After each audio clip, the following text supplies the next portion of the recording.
Hello everyone. Let's talk about one meal a day, OMAD.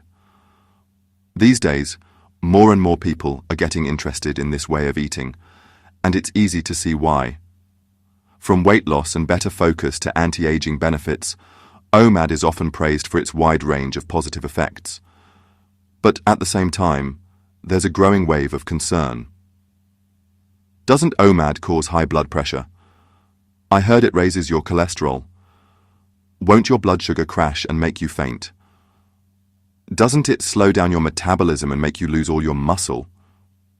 Some say it causes gallstones, nutrient deficiencies, and even leads to binge eating. Have you heard things like this too? In fact, if you scroll through YouTube or social media, you'll find a lot of videos and posts making these kinds of claims. OMAD is often portrayed as dangerous or even harmful to your health. But here's the big question. Are these claims actually supported by science? In this video, I'm going to walk you through each of these concerns, one by one. We'll look at what's true, what's misunderstood, and what actually deserves caution. It's time to separate myth from fact and uncover the real story behind OMAD. Claim 1. OMAD causes high blood pressure and cholesterol problems. This is one of the most common concerns people raise. You've probably heard someone say, "Doesn't fasting increase your blood pressure?" Or, "Won't LDL cholesterol spike if you go too long without eating?" But science tells a different story. Research published in leading journals like Cell Metabolism, Hypertension, and the Journal of the American College of Cardiology consistently shows that intermittent fasting, especially OMAD, tends to reduce body weight, lower blood pressure, and decrease overall cardiovascular risk. How does this work? Well, as your weight drops, the physical pressure on your blood vessels also decreases. But there's more. OMAD lowers insulin levels and improves insulin sensitivity, which helps reduce inflammation inside the vascular system. Yes, LDL cholesterol might rise slightly in the short term, but this isn't a dangerous spike. It's a temporary shift caused by fatty acids moving into the bloodstream as your body burns stored fat. Meanwhile, triglycerides, the fats more closely linked to heart disease, typically drop. And HDL, the good cholesterol, often increases. Another key marker, C-reactive protein, or CRP. It's a major indicator of chronic inflammation, and OMAD tends to reduce it. And since chronic inflammation is a key driver of hypertension and atherosclerosis, that matters a lot. So, bottom line. A properly designed OMAD diet doesn't harm your heart. It may actually protect it. Claim 2. OMAD causes dangerous blood sugar crashes. There's some truth here, but context matters. In the first few days of starting OMAD, some people do feel lightheaded, foggy, or nauseous. It feels like hypoglycemia. But in most cases, it's not a true blood sugar emergency. It's what we call a transition symptom. Your body is used to burning carbs. Suddenly it's being asked to switch to fat as fuel. That switch takes time. Think of it like upgrading an engine. There's a little sputter before it roars. A 2022 study from the Journal of Clinical Endocrinology and Metabolism showed that OMAD actually improves fasting blood glucose, insulin sensitivity, and reduces type 2 diabetes risk. Glucagon and growth hormone, both stimulated during fasting, promote glucose production in the liver, just enough to keep you stable, not crashing. And once you're adapted, blood sugar swings flatten out. You don't get post-meal spikes. You don't get afternoon crashes. You become metabolically steady. OMAD leads to muscle loss and a slower metabolism. This one needs serious attention because muscle matters. But here's the truth. Fasting doesn't cause muscle loss. Malnutrition and inactivity do. If you eat enough protein and pair OMAD with strength training, you can absolutely maintain and even gain lean mass. According to the Journal of Translational Medicine, participants on OMAD who consumed adequate protein showed no loss in lean mass. Some even gained muscle. Why? Because fasting increases growth hormone and activates AMPK and SIRT1, powerful metabolic regulators that preserve muscle and enhance mitochondrial health. As for basal metabolic rate, that only drops significantly when you're starving. But OMAD is about timing, not deprivation. If you eat enough calories and nutrients in that one meal, your metabolism won't slow. In fact, research from the NIH shows that participants practicing OMAD for 4 weeks maintained or even increased their metabolic rate. They also showed better metabolic flexibility, the ability to switch smoothly between carbs and fat for energy. Claim 4. OMAD increases your risk of gallstones. This one also comes up a lot. And yes, some studies have found that rapid weight loss might trigger gallstones. But let's be clear about what kind of diet those studies looked at. Most involved obese women on extremely low-fat, crash diets. That's not OMAD. The root cause of gallstones is stagnant bile. Bile is made in the liver, stored in the gallbladder, and released when you eat fat. If you go too long without fat intake, bile can thicken and form stones. But with OMAD, if you include a decent amount of healthy fat in that one meal, bile gets stimulated, flows normally, and helps digest fats, just like it should. Drink enough water, keep your mealtimes regular, and include healthy fats.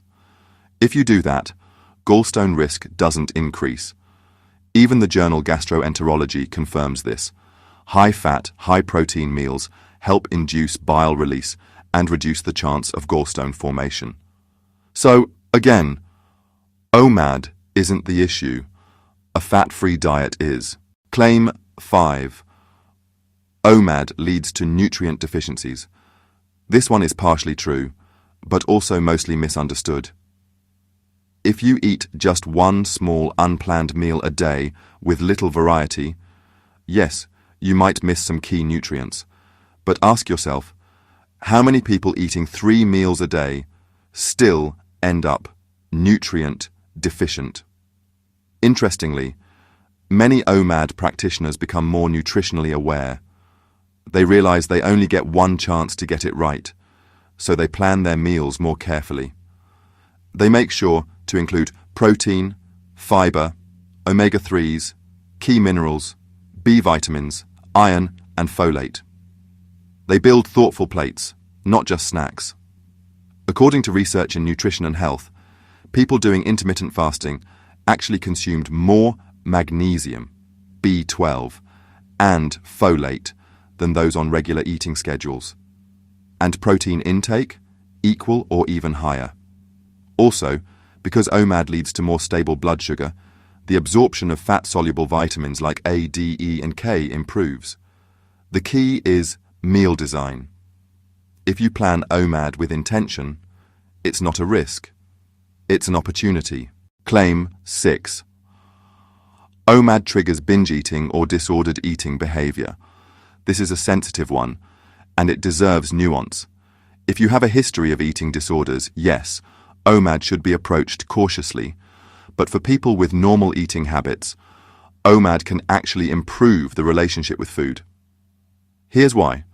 Appetite hormones like leptin and ghrelin begin to resynchronize. Leptin signals fullness. Ghrelin signals hunger.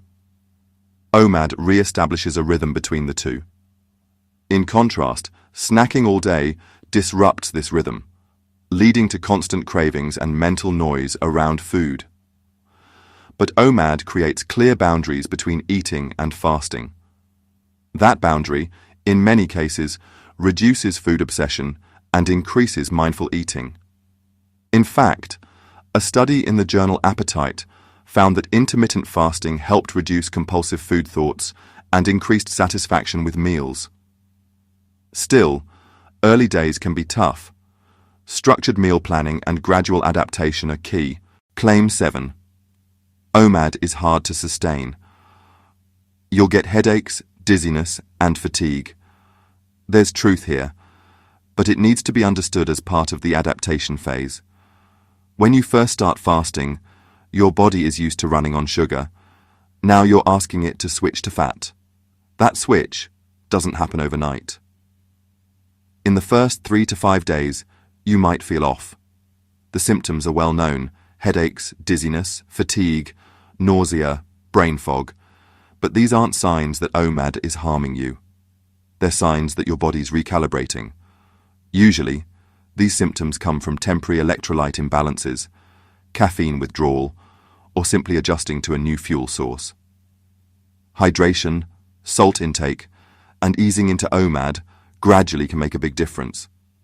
And once you're past that transition, you get more energy, clearer focus, and stronger metabolic control than before. So, how do we actually make OMAD work in real life, without the side effects, without the fatigue, and without feeling like we're torturing ourselves? The answer lies in strategy. Now I'm going to walk you through 7 implementation strategies, each backed by physiological mechanisms and scientific research, that will allow you to transition into OMAD smoothly and sustainably. Let's begin with the first strategy. Transition slowly. You don't dive straight into OMAD like jumping into icy water. If your body has spent the last decade running on carbohydrates 5 times a day, then suddenly switching to 1 meal a day is like slamming the brakes on a metabolic freight train. And the result? Headaches, fatigue, poor focus, symptoms that aren't due to fasting itself, but due to the body's temporary metabolic imbalance. What you're feeling here is not failure, it's adaptation. Start instead with 16.8 intermittent fasting, where you eat 2 meals within an 8-hour window, perhaps between 10 a.m. and 6 p.m. After 1 to 2 weeks, gently reduce the eating window to 18.6, then 20.4, and eventually to OMAD, or 23.1. It's just like progressive overload in strength training. You don't start with a 200-pound squat, you build up. Now the second strategy, hydration and electrolytes are non-negotiable. When you fast, insulin drops, which is great for fat burning, but it also causes your kidneys to excrete sodium, and with sodium, you lose other vital electrolytes like potassium and magnesium. This is why so many people experience dizziness, muscle cramps, and headaches during the early phase of OMAD. But the fix is simple. Start your day with 500 milliliters of warm water mixed with a pinch of Himalayan salt. Supplement with electrolyte powders or mineral water once or twice a day. And consider taking 200 to 300 milligrams of magnesium glycinate in the evening to support neuromuscular balance and sleep. According to a 2021 study in the Journal of the International Society of Sports Nutrition, electrolyte supplementation dramatically reduced the severity of transition symptoms in intermittent fasting participants. Forget the idea that fasting means drinking only plain water. Electrolytes are your metabolic teammates. Our third strategy is critical. Design your single meal around high-quality protein and healthy fats. If you're eating just 1 meal a day, you want that meal to be metabolically intelligent. Protein and fat digest more slowly than carbohydrates, giving you longer satiety and stable blood sugar. Let's take an example. 3 boiled eggs, a piece of grilled salmon or chicken breast, half an avocado, a mixed salad dressed with olive oil, and a small portion of lentils or sweet potatoes. This kind of meal does more than just fill you up. It also activates key metabolic pathways like AMPK, the AMP-activated protein kinase, which acts as your body's cellular fuel gauge. When activated, AMPK promotes fat oxidation, mitochondrial biogenesis, and insulin sensitivity. According to Nature Review's Endocrinology, AMPK plays a central role in metabolic remodeling during fasting and exercise. In short, the right meal design can make or break your OMAD success. Now on to strategy 4. Align your meal with your circadian rhythm. Not everyone is suited to eating at night. In fact, research shows that for most people a midday OMAD works better. Here's why. Cortisol, your wakefulness hormone, peaks in the morning and supports efficient energy utilization. Insulin sensitivity is also highest during the daytime, which means the nutrients you eat are better stored and processed. Eating too close to bedtime disrupts sleep and increases nighttime insulin resistance. That's why I recommend finishing your meal at least 3 hours before bed. For many, the ideal OMAD timing is between 12 p.m. and 2 p.m., matching our biological clock. This isn't just theoretical. Data from the American Journal of Clinical Nutrition confirms that early time-restricted eating enhances weight loss and improves cardiometabolic markers compared to late eating. Fifth, and equally important, train your appetite, not just your body. After long fasting windows, your brain may overreact with an exaggerated hunger signal. That's normal. But the worst thing you can do is eat in a rush. Instead, follow a precise sequence. Drink about 300 milliliters of water before your meal. Begin with fibrous vegetables to preload your stomach and slow digestion. Then move on to protein, then healthy fats, and finally carbohydrates if needed. This order not only controls the glucose spike, but also optimizes leptin signaling. Remember, satiety isn't felt in the stomach, it's felt in the hypothalamus. A 2020 study in appetite showed that participants who followed this sequence had significantly lower post-meal hunger and fewer cravings later in the day. And slow eating matters. Your brain takes about 20 minutes to register fullness, so stretch those first 5 minutes.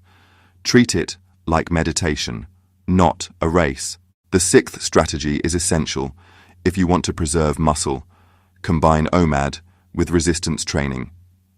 Many people worry about muscle loss when fasting, but the truth is that it's not fasting. It's malnutrition and inactivity that lead to catabolism. If you're consuming adequate protein and doing light resistance training, you can maintain or even gain muscle mass on OMAD. Bodyweight exercises like squats, push-ups, planks, and leg raises performed 3 times a week are more than enough. Add to that a short walk or mobility drill during the day. Better yet, do your workout fasted. Fasting boosts growth hormone and IGF-1, insulin-like growth factor, which are powerful inducers of protein synthesis. Studies from the Journal of Applied Physiology confirm that fasted resistance training increases the efficiency of muscle adaptation. And if you're concerned, taking branched-chain amino acids, BCAAs, post-exercise can further safeguard your lean mass. And finally, the 7th strategy. Aim for sustainability, not perfection. OMAD is not a military protocol. You're not failing if you eat 2 meals on Sundays or indulge during a birthday party. That's not weakness. It's life. Your goal is consistency, not rigidity. If you can sustain 70 to 80% compliance over the long term, you will get better results than someone who does OMAD 100% of the time for 2 weeks and then burns out. Adapt OMAD to your lifestyle, whether that means flexible windows on travel days, an extra meal on heavy training days, or easing up during holidays. The Journal of Nutrition and Metabolism published findings showing that long-term intermittent fasters who practiced flexible adherence were more likely to continue the lifestyle beyond 1 year and reported greater satisfaction and better biomarkers. And that, right there, is the real secret. OMAD is not just a way to eat. It's a way to reprogram your physiology, from your hormones and your metabolism to your mental clarity and energy systems.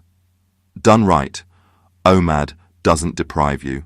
It liberates you. OMAD isn't for everyone, but it's not the villain it's made out to be. When done with precision and patience, it can unlock a powerful shift in how your body functions, heals, and thrives. So next time someone asks, "Is OMAD dangerous?" ask them this instead. Is your eating style helping you or hurting you?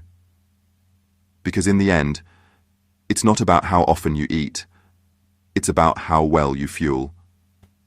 Everyone's rhythm is a little different. What have you found works best for you? Let me know how you've approached this, or if you're just getting started, what you're curious or cautious about. Sometimes the most helpful insight comes from those figuring it out in real time.